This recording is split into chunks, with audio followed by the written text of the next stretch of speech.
Hi, my name is Cindy Corey, and the name of my presentation is Empathy Through the Lens of the Bible. What can be learned from the Bible about empathy? Empathy takes courage. We have to step out of our comfort zone and meet people that have different worldviews and beliefs, backgrounds. Empathy takes humility. We have to be humble to extend empathy. Pride and selfishness have no place in our hearts. We have to change our hearts. And empathy causes unity. Whenever we share in other people's sorrows, griefs, and pains, even their successes and celebrations, we develop a bond with them. Some biblical examples of empathy or a lack of empathy. The first one I chose was Joseph of Arimathea and Nicodemus. These two went to Pilate to ask for the body of Jesus so that they could give him a proper burial. They risked their status because they were Jewish officials, leaders in the community, but they felt that Jesus was much more than a criminal, and they wanted to give him a proper burial. The second story is about Matthew, the tax collector. Jesus extended the call to him, asking him to follow him. So Matthew gave a banquet in honor of Jesus, and he invited all of his friends, other tax collectors and other sinners, in the words of the Pharisees.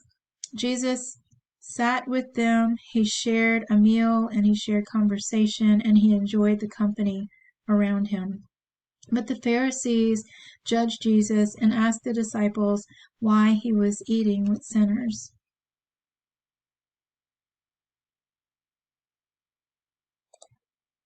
The last one is the Good Samaritan, a parable that Jesus gave. The Jewish leaders in the parable avoided the man that was beaten and left on the side of the road, but a Samaritan man came and gave him aid and brought him to a safe place, even though he was his enemy.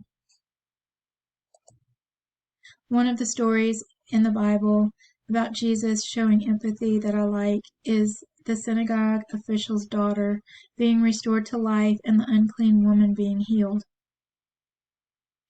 Different scenarios of where Jesus was when this began are in the 4 different Gospels.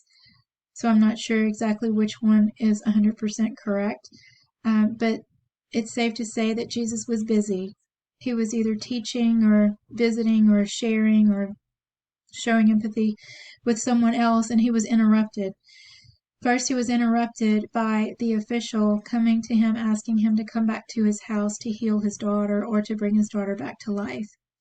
As he's on his way to the official's house, he's interrupted again by a woman who touched him. But Jesus handled the interruptions without rebuke, without being angry. He just calmly accepted what was going on and made his way towards the official's house. The second thing was the physical touch. The physical touch of the woman would have made Jesus unclean because the woman was considered unclean because of her bleeding for 12 years. But also, Jesus was on his way to see a girl that was dying or was already dead, and that would have made him ceremonially unclean. But even though Jesus was a Jewish man, he didn't take that as being a bad thing. He took it as he needed to show mercy and grace to these people, and that's exactly what he did. He was not repulsed because of the defilement. He just showed grace and mercy to them. And the third thing about this story is Jesus was intentional. He directly addressed the woman, and then he also addressed the synagogue official. He encouraged both of them. Then he addressed their needs, and he directly addressed their faith. How my faith affects empathy. My faith softens my heart and opens my eyes to the things that concern God. My desire to please him gives me the desire to follow his commands and his statutes. This is what keeps me focused on him, and without my faith, there would be very little empathy. Neuroscience and empathy. Two things that stood out about the neuroscience today is the imaging technology that's available today. We're able to see the mirror neurons at work as empathy is processed in the human brain. And then Kaiser's experiments with the psychopaths.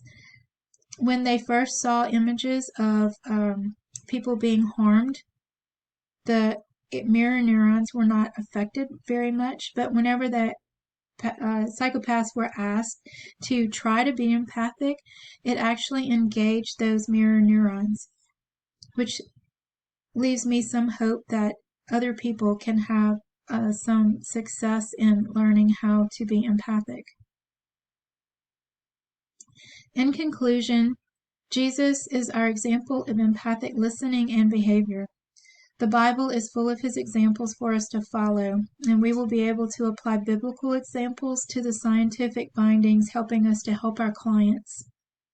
Thank you for your time.